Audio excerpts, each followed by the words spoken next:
I've been in journalism for over a decade. I've covered politics, disasters, crime scenes, you name it. But nothing prepared me for the night when a single photo nearly destroyed me, made me a target, and opened the door to secrets darker than I ever imagined. It began at a glittering Hollywood charity gala. You know the kind. Velvet ropes, flashing cameras, everyone dressed in designer clothes. To the outside world, it was a night of elegance and good deeds. For me, it was another assignment. But here's the thing about journalism. What looks perfect on the outside is often rotten underneath. As I worked the event, I spotted him, the golden boy of Hollywood. A face plastered on every billboard, adored worldwide. But in a shadowy corner of the venue, I caught a glimpse of the real man. He was on the phone, yelling, his voice low but furious. Suddenly, he hurled a glass against the wall, shards scattering like stars. I lifted my camera. Click! That sound, just one click, was enough to seal my fate. His head whipped around.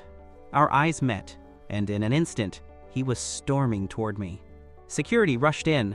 My camera was ripped from my hands, and before I could speak, his fist slammed into my jaw. The crowd gasped.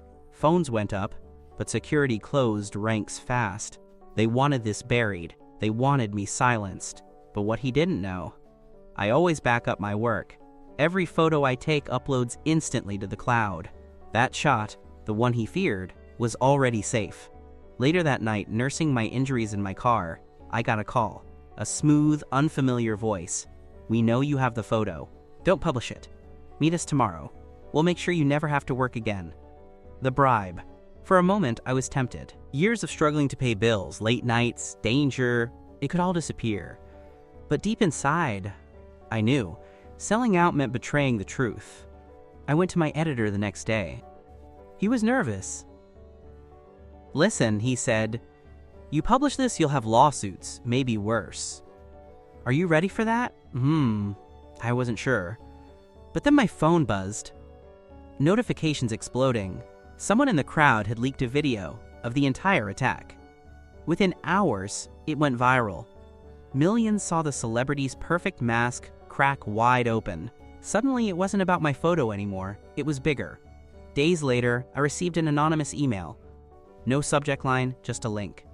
Against better judgment, I clicked. Documents, photos, recordings, all tied to the actor.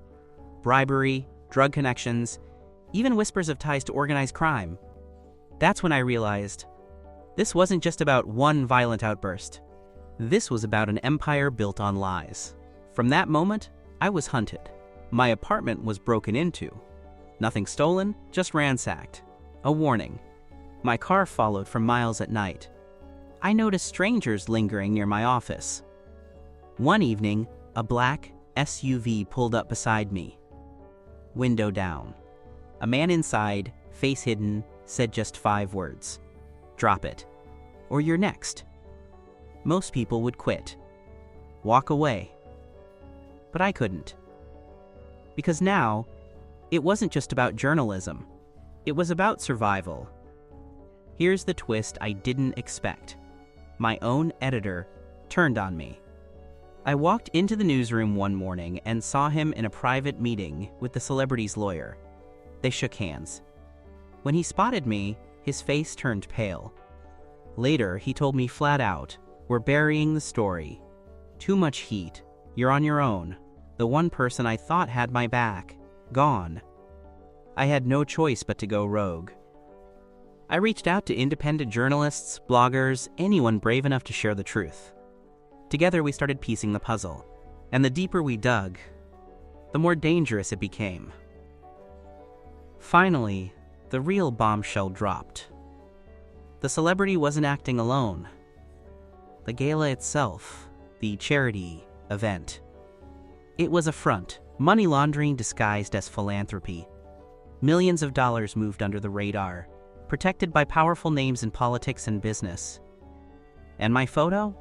It was proof. Proof he was there, involved, losing control because the operation was falling apart. Now I wasn't just up against a star, I was up against a network. The threats escalated. My phone hacked. Friends warned me to leave town.